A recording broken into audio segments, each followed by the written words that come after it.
Hello students, तो आज हमारी एम्प्लॉयबिलिटी स्किल्स की नेक्स्ट क्लास है, जिसमें हम पढ़ेंगे टाइप्स ऑफ कम्युनिकेशन, मतलब कि संचार के प्रकार, कि संचार हमारा कितने प्रकार का होता है और उसे हम कैसे उस पर कार्य करते हैं।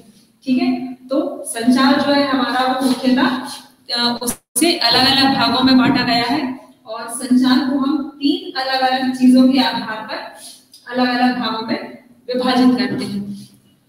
तो सबसे पहला है इसमें दिशा के आधार पर, दूसरा है माध्यम के आधार पर और तीसरा है संरचना के आधार पर। तो सबसे पहले हम बात करते हैं दिशा के आधार पर कि दिशा के आधार पर संचार हमारा कितने प्रकार का होता है। तो दिशा के आधार पर संचार हमारा 3 प्रकार का होता है: लंबवत संचार, क्षैतिज संचार और कर्णीय संचार।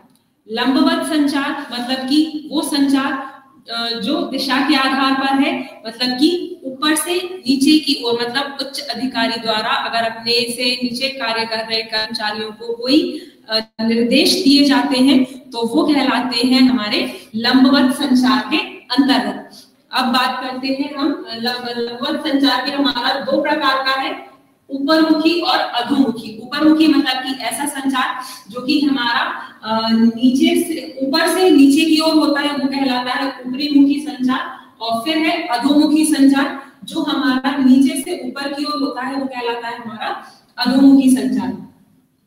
फिर है क्षैतिज संचार।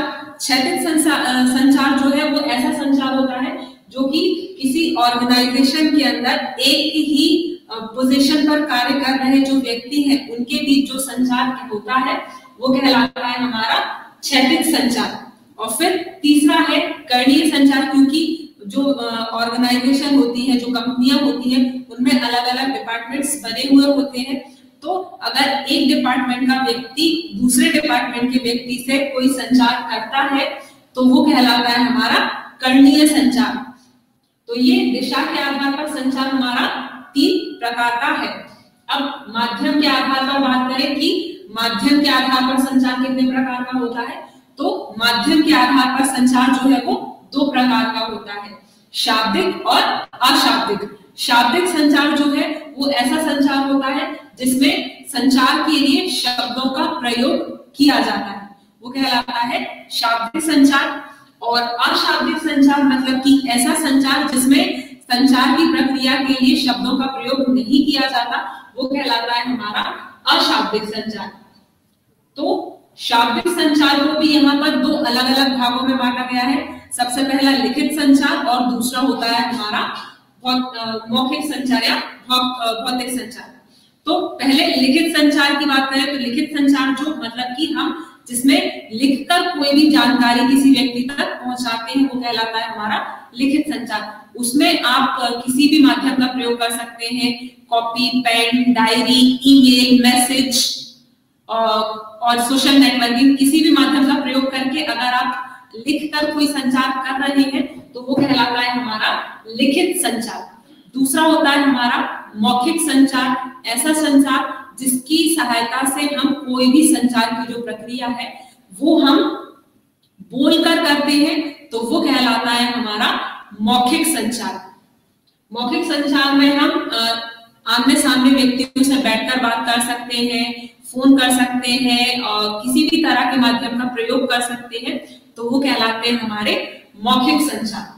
फिर अशाब्दिक संचार जो है उसे भी अलग अलग भागों में बांटा गया है। तो ये जो अशाब्दिक संचार है ये हमारा 4 भागों में बटा हुआ है। सबसे पहला होता है सांकेतिक संचार, दूसरा होता है दैहिक संचार मतलब कि बॉडी लैंग्वेज वाला संचार, तीसरा होता है टाइम और उसके बीच का जो गैप होता है वो संचार, और चौथा है हमारा पार्श्व भाषा मतलब कि पैरा लैंग्वेज संचार। तो सबसे पहले सांकेतिक जो संचार है उसके बारे में अगर हम बात करें तो सांकेतिक संचार जो है जिसमें शब्दों का प्रयोग नहीं किया जाता जबकि संकेतों का प्रयोग किया जाता है। इसके लिए हम कोई फोटो का यूज कर सकते हैं, किसी तरह के किसी सिंबल का यूज कर सकते हैं, तो वो जो है हमारे वो सांकेतिक संचार का प्रयोग करते हैं। इसके बाद दूसरा है दैहिक संचार मतलब कि बॉडी लैंग्वेज वाला संचार, तो इसमें हम ये करते हैं कि जो भी हम बोल रहे हैं या हम बोलते तो है नहीं है क्योंकि आशा, तो हम अपने बॉडी लैंग्वेज से, मतलब कि हम अपने हाव भाव से, अपने एक्सप्रेशन से जो भी हम चीजें एक्सप्रेस करते हैं तो वो कहलाती है हमारी अशाब्दिक संचार या बॉडी लैंग्वेज के अंदर जो है वो कहलाता है हमारा बॉडी लैंग्वेज वाला संचार। फिर उसके बाद अगला जो संचार है वो है हमारा टाइम एंड समय और अंतराल वाला, मतलब कि आप कितनी दूरी पर किसी व्यक्ति से बैठे हैं, कितना टाइम लग रहा है, कितना डिस्टेंस है, उस सारी चीजों के लिए जो हमारा संचार यूज किया जाता है वो कहलाता है हमारा बॉडी लैंग्वेज वाला संचार। और फिर उसके बाद अगला है हमारा पार्श्व संचार, मतलब कि पैरा लैंग्वेज वाला संचार। तो पार्श्व संचार जो है हमारा वो ऐसा संचार है जिसके द्वारा हम अपने हाथों के इशारे से या किसी भी चीज को जो समझा सकते हैं हम, तो वो कहलाता है हमारा पैरा लैंग्वेज वाला संचार। ठीक है, तो ये हमारे माध्यम के आधार पर संचार हो गए। उसके बाद अगला है हमारा संरचना के आधार पर। संरचना के आधार पर अगर हम बात करें तो संरचना मतलब कि संचार की जो स्ट्रक्चर है उसके आधार पर संचार को कितने भागों में बांटा गया है, तो उसकी संरचना के आधार पर संचार को दो भागों में बांटा गया है। एक होता है हमारा औपचारिक संचार और दूसरा होता है अनौपचारिक संचार। औपचारिक संचार जो होता है वो ऐसा संचार होता है जिसे आप किसी व्यवसाय के लिए किसी ऑफिशियल जगह पर जहां हम यूज करते हैं वो कहलाता है हमारा औपचारिक संचार। और अब अनौपचारिक संचार के बारे में मैं आपको बताऊं तो अनौपचारिक संचार जो है वो हम सामान्यतः जो यूज करते हैं अपने घर पे, अपने दोस्तों के साथ, रिश्तेदारों में, तो वो जो कहलाता है हमारा वो कहलाता है अनौपचारिक संचार।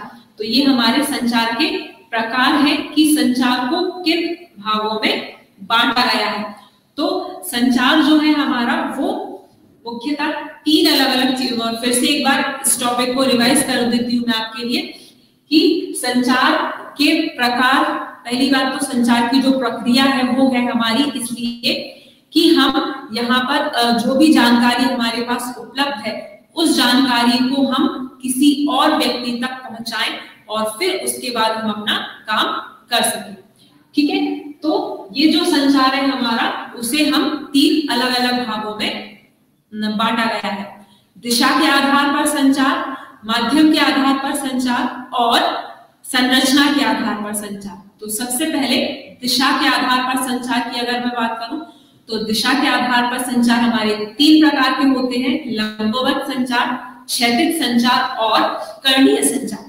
लंबवत संचार जो है हमारा वो दो प्रकार का होता है, ऊपरी मुखी और अधोमुखी। अब ये इनके डायरेक्शन, मतलब कि ये कौन सी दिशा में इनका संचार होता है उस पर निर्भर करता है। ऊपर मुखी संचार मतलब उच्च अधिकारी द्वारा अपने कर्मचारियों को जो जानकारी उपलब्ध कराई जाती है वो कहलाता है हमारा ऊपर मुखी संचार। और कर्मचारियों के द्वारा अपने उच्च अधिकारियों को अगर कोई जानकारी दी जाती है या उनसे किसी प्रकार का प्रश्न पूछा जाता है तो वो कहलाता है हमारा अधोमुखी संचार। ठीक है, इसके बाद क्षैतिज संचार जो है हमारे वो है हमारे ऐसे संचार जो जिसमें सभी तरह के कर्मचारी जो है वो आपस में जब किसी भी प्रकार की जानकारी का आदान प्रदान करते हैं तो उसके लिए जो यूज किए जाते हैं वो कहलाते हैं हमारे क्षैतिज संचार। फिर है कर्णीय संचार, क्योंकि किसी भी कंपनी में अलग अलग कार्य करने के लिए अलग अलग डिपार्टमेंट्स होते हैं, तो जब एक किसी डिपार्टमेंट का कोई अधिकारी किसी दूसरे डिपार्टमेंट के कर्मचारी से कोई जानकारी का आदान प्रदान करता है तो वो कहलाता है हमारा कर्णीय संचार। तो ये हमारे दिशा के आधार पर संचार के भाग हुए। फिर है हमारा माध्यम के आधार पर संचार। तो माध्यम के आधार पर संचार जो है हमारे वो दो प्रकार के होते हैं, शाब्दिक संचार और अशाब्दिक संचार। शाब्दिक संचार जो है वो ऐसे संचार है जिनमें शब्दों का प्रयोग किया जाता है और अशाब्दिक संचारों में शब्दों का प्रयोग नहीं किया जाता। ठीक है, तो शाब्दिक संचार के अंदर हमारा लिखित संचार और मौखिक संचार, क्योंकि ये दोनों ही संचार के ऐसे माध्यम है या ऐसे प्रकार जिनमें हम शब्दों का प्रयोग करते हैं। जैसे अभी मैं जो आपको जानकारी दे रही हूँ या जो मैं आपको पढ़ा रही हूँ, तो वो मैं आपको बोलकर पढ़ा रही हूँ, तो ये मौखिक संचार के अंतर्गत शामिल हुआ और ये इसमें हम शब्दों का प्रयोग कर रहे हैं। ठीक है, इसी तरह से नोट्स जो हम बनाते हैं वो हमारे लिखित संचार की श्रेणी में आते हैं, क्योंकि उसमें हम सारी जानकारी लिख रहे हैं। तो शाब्दिक संचार हमारा दो प्रकार का होता है, लिखित और मौखिक। फिर उसके बाद अशाब्दिक संचार की बात करें तो अशाब्दिक संचार जो है हमारा वो 4 प्रकार का होता है। इसमें सबसे पहले होते हैं सांकेतिक संचार। सांकेतिक संचार जहां पे संकेतों का प्रयोग किया जाता है। संकेतों के लिए हम चित्रों का प्रयोग करते हैं। जैसे कई बार कुछ जगहों पर लिखा होता है कि दाएं मुड़िए और कुछ जगहों पर सिर्फ वो दाएं मुड़ने का जो एरो है वही बना हुआ होता है। तो जो एरो बना हुआ होता है वो कहलाता है हमारा सांकेतिक संचार। या किसी जगह पर खतरे के निशान पर खतरे का जो साइन होता है वो बना हुआ होता है, तो वो कहलाता है, वो भी हमारा सांकेतिक संचार की श्रेणी में ही आता है। या हॉर्न का या साइलेंट का, इस तरह से अलग अलग जगह पर अलग अलग पिक्चर्स का, अलग अलग इमेजेस का यूज किया जाता है संचार की प्रक्रिया के लिए। तो ये सारे जो है वो हमारे सांकेतिक संचार के अंतर्गत आते हैं। दूसरे हैं हमारे बॉडी लैंग्वेज वाले संचार, जिसमें हम बिना बोले अपने एक्सप्रेशन के सहायता से अगर हम किसी व्यक्ति को कोई बात समझाते हैं तो वो कहलाते हैं हमारे बॉडी लैंग्वेज वाले संचार। मतलब हम अपने चेहरे के हाव भाव से, अपने तरीके से अगर किसी को समझाते हैं बिना शब्दों का प्रयोग किए, तो वो बॉडी लैंग्वेज वाला संचार कहलाता है। फिर है हमारा समय और समय वाला संचार, जहां पर हम ये देखते हैं कि हमें कितना समय के अंतर्गत हम अपना वो संचार कर रहे हैं। फिर है हमारा पार्श्व संचार। पार्श्व संचार मतलब कि हम अपने हाथों की सहायता से अगर किसी व्यक्ति को कोई बात समझा रहे हैं तो वो कहलाते हैं हमारे पार्श्व संचार। और फिर है संरचना के आधार पर, मतलब कि उसकी स्ट्रक्चर के आधार पर। तो संरचना के आधार पर संचार हमारा 2 प्रकार का होता है। एक होता है हमारा औपचारिक संचार और दूसरा होता है अनौपचारिक संचार। औपचारिक जो कंपनियों में यूज किया जाता है, जिसमें लेटर्स, ईमेल, ये सारी चीजें शामिल होती हैं, तो वो कहलाते हैं हमारे औपचारिक संचार।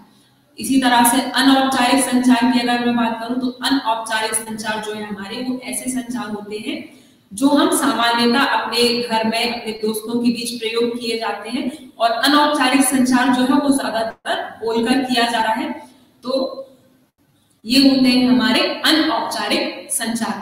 ठीक है, तो आज की क्लास में हमने पढ़े हैं संचार के प्रकार, मतलब कि कम्युनिकेशन के टाइप्स, कि कम्युनिकेशन हमारा सामान्यतः कौन कौन से टाइप का होता है। आगे की क्लास में हम अपने इसी संचार के जो टाइप है इसको और आगे कंटिन्यू करेंगे कि इनके एडवांटेजेस क्या क्या है और इनकी विशेषताएं क्या क्या है। ये सारी चीजें हम हमारी नेक्स्ट क्लास में पढ़ेंगे। और आज की क्लास के लिए इतना ही, धन्यवाद।